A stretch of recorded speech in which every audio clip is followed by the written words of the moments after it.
Hello everybody, I wanted to do a quick update from where we've been and where we're going as a channel. I have ordered a new camera. I wanted to spend some money to get some better quality video. I got a lot of things on the books. In the past, we have been attempting to make a Glock 19 out of PETG, and hasn't really worked very well, and PETG cannot handle shock. As the gun reciprocates the shock that's induced on the plastic, it's pretty much non-Newtonian. It just can't survive it. Every single one I've made, it shatters. So, actually, before I printed any PETG lowers, one of the first lowers I printed here was out of PLA. And we're going to go ahead and give that a go. I've shot this a little bit.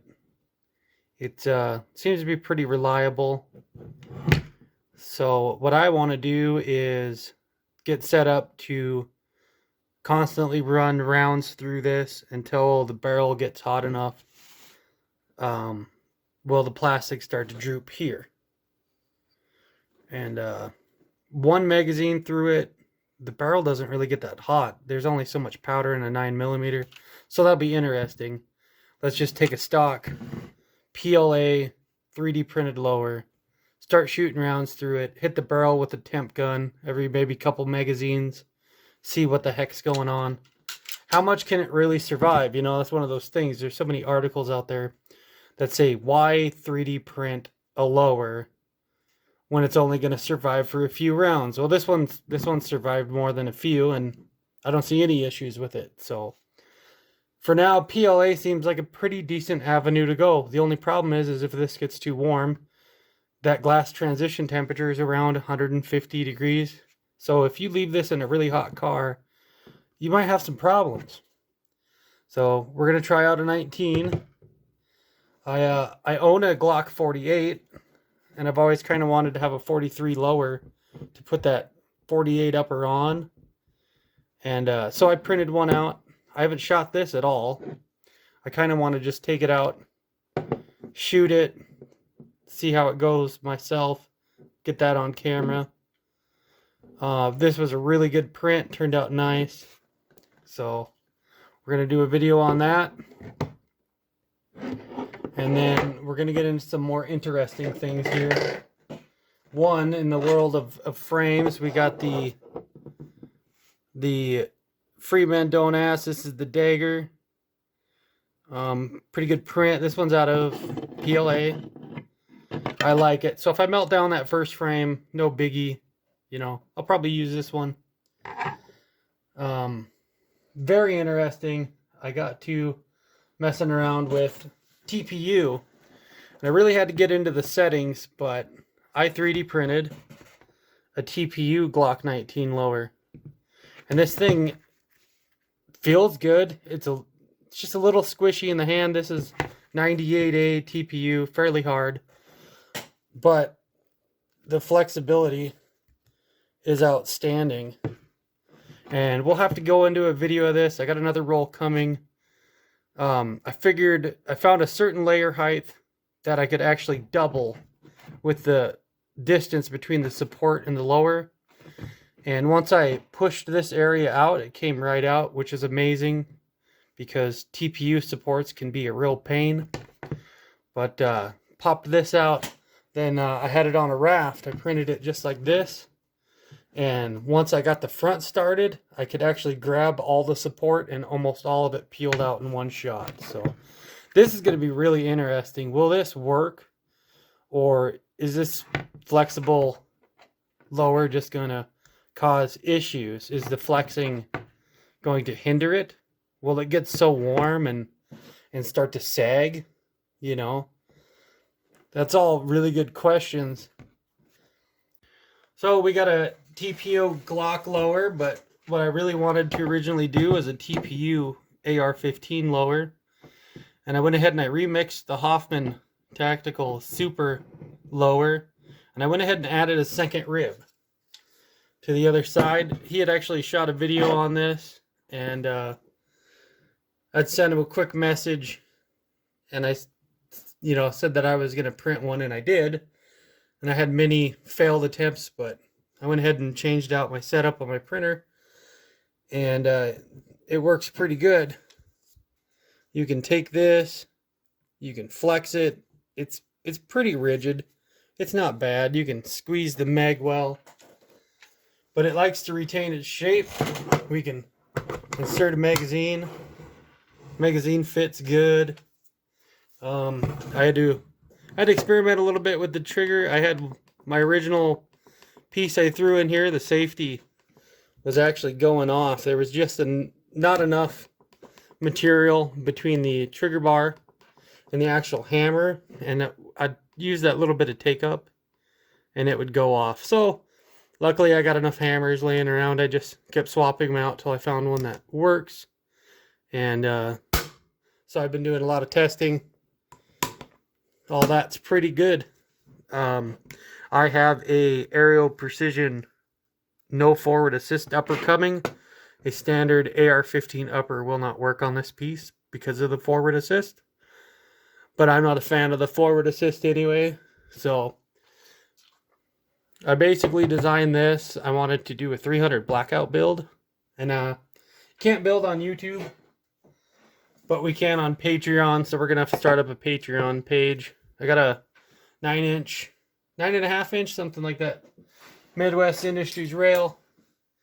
I got a Faxon Match Series 9-inch 300 blackout barrel. I got a CAC Slimline Micro muzzle brake. We'll be slapping all this together in that Aerial Precision upper. We'll go ahead and make our 300 blackout pistol. And then we're going to do some testing with this TPU lower. We might have to put it in some artificial conditions to get it fairly warm.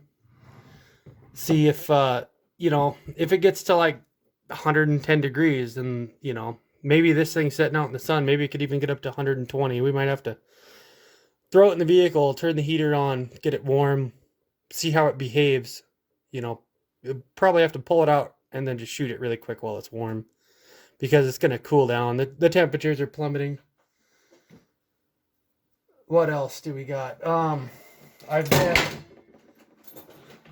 I've been reviewing an Advantage Arms 22 long rifle upper. Go ahead and show that. We're empty. No magazine. This is also a P80 lower. A review on the Advantage Arms upper. It's going to be like anything in a 22. It's just not as reliable as you'd want a 22 to be. It's ammo dependent, but we'll go into that more at a later date. I've been experimenting. I just got started with carbon fiber reinforced polycarbonate blend. The first round, my hot end got too hot, and it melted my PLA printed carriage for my Flexion extruder and all that. But I'm also working on a jig where I'm going to be able to take a 10 thousandths thick piece of shim stock steel, and I'm going to be able to put a metal insert that will go inside of the magazine. So that's going to be an awesome video. Maybe with polycarbonate and some kind of, metal shim that goes all around the four corners inside of the 3D printed magazine. Maybe we'll get something where the pressure is applied, across a larger area. I'll have to go over it. I've had quite a few issues with them wanting to break. If you keep them loaded, they like to swell, and they like to break at the layer lines in certain places. I've had them in like my bag with my pistol in it, and they're just kind of sitting in the side pocket. And you go to pull one out, and you got a bunch of bullets in the bottom, and the magazine is just completely separated. So, it's one of those things. You gotta fail so many times at it and look at it differently and see what you can do. When we go to do the Glock 43, we're going to do a review of what are these, ETS 7-round magazines. So far, I'm not a big fan. Getting that 7th round in is a nightmare. You know, they ride pretty comfortably with 6. I have 2 of these. The polycarbonate plastic these are made out of, it feels pretty strong, but I don't know how they're gonna hold up long term versus a standard plastic magazine with metal feed lips. So we'll have to just see where we land there, see how reliable they are. And that's pretty much what we have. I have a couple shotguns to review, actually. I have a Citadel AR style semi-auto. It's just an import of a Turkish shotgun. Goes by many names. You know, F12 Typhoon's another one. There's probably several other companies. I also have a really cheap Citadel. What is it? A PA12. It's like $160 pump shotgun. Nickel finished. Been riding around in my trunk, getting really dirty. Kind of want to abuse it a little bit like that. See how that nickel finish holds up. That'll be a good video. I got a lot of reloading videos. I got a lot of rounds already worked up for different calibers. So I got a lot of product videos. I make my own case loop. I sell it on Amazon, on eBay, on my own web page. So I need to do some product demonstration videos when I get a really nice setup. And here, before you know it, we're going to have a lot of content coming at you right away because I'm so backlogged. I got so many projects. I just need to get the camera out and then spend some time editing, getting it out there. So stay tuned. If you're eager for any of this, go ahead and like, subscribe.